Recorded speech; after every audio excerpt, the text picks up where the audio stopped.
ভাইরে ভাই, বাড়িতে নিজের প্লেটটা পর্যন্ত খোলায় ভাত খাই নাই।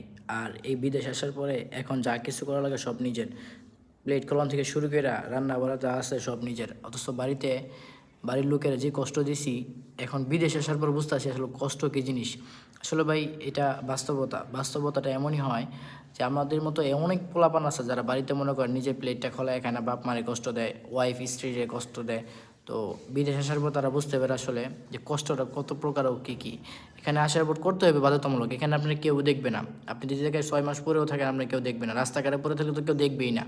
বাসায় যদি থাকেন, সবাই সবার কাজে নিয়ে ব্যস্ত। যার যার অফিস টাইমে অফিস চলে যাবে। আপনার বাসায় অসুস্থ থাকলেও দেখার সময় নেই। তাই বাড়িতে কিছু কিছু কাজ করেন, মানুষের হেল্প করেন। যেরকম আমি বলতেছি আমারটা, আমি বাড়িতে নিজের প্লেটটা মধ্যে খোলায় ভাত খাই নাই। আর এখানে আসার পর এখন সব করা লাগে, কাপড় চোপড় থেকে শুরু করে যা লাগে এভরিথিং সব কিছু নিজে ধুইতেছি, রান্না করতেছি, খাবার খাইতেছি। তো আসলে বিদেশটা খুব কষ্টদায়ক। তবে যদি আইসা ঠিকতে পারেন, যদি থাকার মতো মন মানসিকতা নিয়ে আসতে পারেন, তাহলে বিদেশ আসেন, কোনো সমস্যা নেই। আর যদি চিন্তা করেন যে না আমি থাকবো না, আমি আসবো, টাকা লস করবো, আইসা চলে যাবো, তাইলে ভাই বিদেশ আসার দরকার নেই। কারণ বিদেশ আসার পরে আপনার মনটা টিকানো হচ্ছে সবচেয়ে বড় জিনিস। আমি এই জায়গায় আসলাম, আমি বাস্তব কথা বলি। আমি আসার পরে এই জায়গায় বিদেশে আমার খুব কষ্ট হয়েছে 3-4 দিন। মানে কি বলবো, আমার মনই টিকতেছে না যে আমি কী করবো না করবো, কোনো দিশা নাই। তবে আসার পরে এখানে আমার এক ভাই ছিল, যার কাছে আমি উঠছি।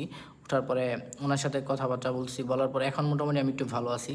তো এভাবে ভালো থাকার কারণে আপনাদেরকে বলতেছি নিজের বাস্তবতা থেকে যে আসলে ভাই, বিদেশে আসবেন, আসেন, কোনো সমস্যা নেই। আসার আগে অবশ্যই চিন্তা করে আসবেন যে রান্না বাড়া যাই পারেন না করেন, হালকা পাতলা শেখার চেষ্টা করেন বাড়িতে।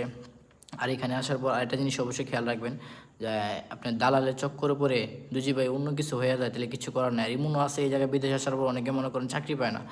চাকরি বাকরি পায় না ভাই, এটা বললে লাভ নেই। যাই হোক, এখানে আসেন, নিজে কিছু কাজ কাম শিখে আসেন, যাতে বাড়ির কাজগুলো, রান্না বাড়া, নিজের কাপড় চোপড় ধোয়া, তার ভিতরে হচ্ছে আপনার রুম টুম গোছানো, এগুলো জিনিস শিখে আসেন, তাহলে আপনার জন্য অনেকটা ভালো হবে।